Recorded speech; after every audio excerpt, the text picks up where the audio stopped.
এবারে নির্বাচনটা অনেক কঠিন, যদিও অনেকে মনে করে যে একটা দল নাই তাতে খুব সহজ। এটা সহজ না, কারণ প্রতিপক্ষ অনেক কূটকৌশল তারা ব্যবহার করতেছে। আমাদেরকে সতর্ক থাকতে হবে।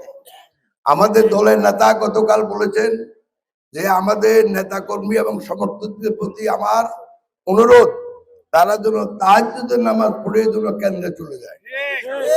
কারণ আমাদের প্রতিপক্ষ, আমরা অতীতেও দেখেছি, এখনো কথাবার্তা বোঝা যায় যে তারা সকালে ভোরে ভোরে গিয়ে একটা প্রভাব বিস্তারের চেষ্টা করবে। আমি মনে করি আমাদের দলের যে সমর্থক, আমাদের দলের যেই নেতাকর্মী আছে, কোন দল বাংলাদেশে আমাদেরকে কেন্দ্রে অন্যায়ভাবে কোনো প্রভাব বিস্তার করতে পারবে না, যদি তারা সক্রিয় থাকে। ফেব্রুয়ারির 12 তারিখ, বস্তুত 11 তারিখ থেকে সক্রিয় থাকতে হবে বাংলাদেশে।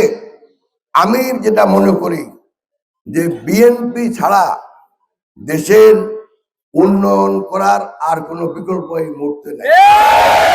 যে প্রতিপক্ষ বলতেছে তাদেরকে দেশ চালানোর কোন রকমের কোন অভিজ্ঞতা আছে, আপনারাই বলেন।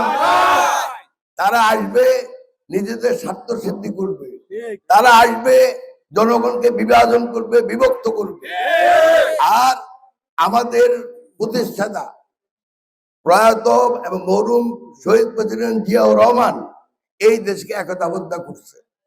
আমি মনে করি আমাদের দলের বর্তমান চেয়ারম্যান, আমাদের প্রতিষ্ঠাতা উত্তরসূরি এই বাংলাদেশের জনগণকে একতাবদ্ধ করে বাংলাদেশের উন্নয়ন করতে পারবে। আমাদের 31 দফা আপনারা অনেকেই পেয়েছেন। এই 31 দফাতে এমন কোনো ইস্যু নাই যে ইস্যু বাংলাদেশের জনগণের মান উন্নয়ন করবে, জীবন মান উন্নয়ন করবে।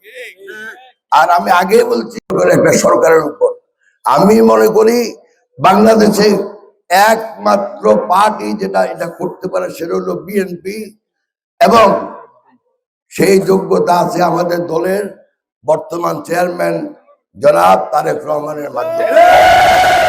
এবং উনি আসার পরে যদি ওনার বক্তৃতাগুলো আপনারা শুনেন, প্রত্যেকটা জনগণের কাছে দেওয়া দেশের ভবিষ্যৎ উন্নয়নের লক্ষ্যে।